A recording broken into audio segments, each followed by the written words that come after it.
കൊത്തുമണികളെ കൽപ്പണികളെ തട്ടിത്തെറിപ്പിച്ച് പോകരുത്. ഇതൊക്കെയാണ് നിങ്ങൾ കാണേണ്ടത്. ഇതൊന്നും കാണാൻ നമ്മുടെ മനുഷ്യന്മാരെ കൊണ്ട് പറ്റത്തില്ല. ഇത് നമ്മുടെ ആയൂര് നടന്ന ഒരു സംഭവമാണ്. ഒരു 17കാരനും 16കാരനും കൂടെ ഉള്ള ഒരു വാക്ക് തർക്കത്തിനുണ്ടായ ഒരു അടിയാണ്. അതിൽ ആ 17കാരനെ ആ 16കാരനെ എടുത്ത് നിലത്തടിക്കുന്ന അടി. ആ അടിക്കുന്ന അടിയിൽ അവന്റെ കണ്ണം അടഞ്ഞു പോയാൽ, അവന്റെ ശ്വാസം ഒന്ന് നിലച്ചു പോയാൽ ആ അമ്മയ്ക്ക് സഹിക്കാൻ പറ്റും.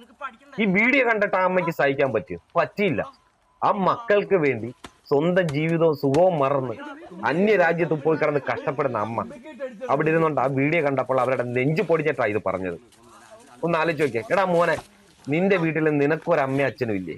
നിന്നെ ഇതേ പ്രവൃത്തി ചെയ്തെന്നുണ്ടെങ്കിൽ ആ അമ്മയുടെ അച്ഛന്റെ അവസ്ഥ നീ ഒന്ന് ആലോചിച്ച് നോക്കിയേ. ഇല്ലെങ്കിൽ ആ അമ്മ അച്ഛനും ഒന്ന് ആലോചിച്ച് നോക്കിയേ. നിങ്ങളുടെ മാനയ്ക്കായി പ്രശ്നം വന്നെന്നുണ്ടെങ്കിൽ നിങ്ങളുടെ നെഞ്ചു പൊടിയില്ലേ? പൊടിയും തീർച്ചയായിട്ടും. എന്തുകൊണ്ട് നമ്മൾ പറഞ്ഞ് മനസ്സിലാക്കുന്നില്ല? നമ്മൾ കാണുന്നതാണ് നിരവധി ഇതോണക്ക് പ്രശ്നങ്ങളും കാര്യങ്ങളും ഒക്കെ നടക്കുന്നു.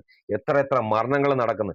ശരിയായിരിക്കും, കൊല്ലാൻ വേണ്ടി ചെയ്യുന്നതായിരിക്കും. ഇങ്ങനെ ഒരു അടിയിൽ അങ്ങനെ അവന്റെ ശ്വാസം നിലച്ചു പോലുള്ള അവസ്ഥ നിങ്ങളൊന്ന് ആലോചിച്ച് നോക്കിയേ. ആ അമ്മയുടെയൊക്കെ ജീവിതകാലം ആ കണ്ണീര് എവിടെ കൊണ്ടുപോയി തീർക്കാൻ പറ്റും നിങ്ങൾക്ക്? വേണ്ടത്ര നടപടി പോലീസുകാരും എടുത്തില്ലെന്നാ പറയുന്നത് കേട്ടത്. പോലീസ് സ്റ്റേഷനിൽ കേസ് കൊടുത്തിട്ടൊക്കെ ചൈൽഡ് ലൈന് പോകാനാ പറയുന്നത്. നമ്മൾ എത്രയോ ചൈൽഡ് ലൈന് പോകാതെ പോലീസുകാരെ തന്നെ കേസ് എടുത്തിട്ട് ചൈൽഡ് ലൈന് കൈമാറുന്ന നമ്മൾ എത്രയോ കേസുകൾ കണ്ടുണ്ട്. എന്തുകൊണ്ട് പോലീസുകാർ പോലും ഇതൊക്കെ വെറും നിസ്സാരമാക്കി കളയുന്നത്? നല്ല നടപടികൾ എടുക്കണം. കാരണം നമ്മുടെ വളർന്നു വരുന്ന നമ്മുടെ തലമുറ, ഇല്ലെങ്കിൽ നമ്മുടെ കുഞ്ഞുങ്ങൾക്ക് ഇനി ഇത് മറ്റൊരാളായിട്ട് അനുഗ്രഹിക്കാനുള്ള, അല്ലെങ്കിൽ ഇത് കണ്ട് ഇനി ഒരാളെ പ്രവർത്തിക്കാനുള്ള ഒരു അനുഭവം നിങ്ങൾ വെച്ചു കൊടുക്കരുത്.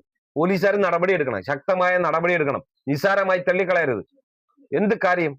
ആ ഒരു 17കാരനെ 16കാരൻ എടുത്ത് തലങ്ങും വലങ്ങും അടിക്കുന്ന അടിയാണ്. ഇത് കണ്ടിട്ട് കണ്ണ് പൊടിയാത്ത എത്ര അമ്മമാരുണ്ട്? എത്ര അമ്മമാരെ നെഞ്ചു വേദനിച്ച് കാണും ഇത് കണ്ടണക്ക്. നിങ്ങളും വളർത്തുന്നതല്ലേ? നിങ്ങളുടെ മക്കളെ കണക്കാരെങ്കിലും ചെയ്തു കഴിഞ്ഞാൽ നിങ്ങൾക്ക് സഹിക്കാൻ പറ്റൂ? ശക്തമായിട്ട് പ്രതികരിക്കണം. നിങ്ങളെല്ലാം ഒറ്റടക്കല്. കാരണം ഈ സൈസ് പ്രവർത്തികളൊന്നും ഇവിടെ പ്രതികരിക്കാൻ ആരും ഇല്ല. എത്ര പ്രതികരണ വീഡിയോക്കാരുണ്ട്? എടുത്തു വെച്ച് പ്രതികരിക്കട്ടെ. എന്തായാലും പ്രതികരിക്കാത്ത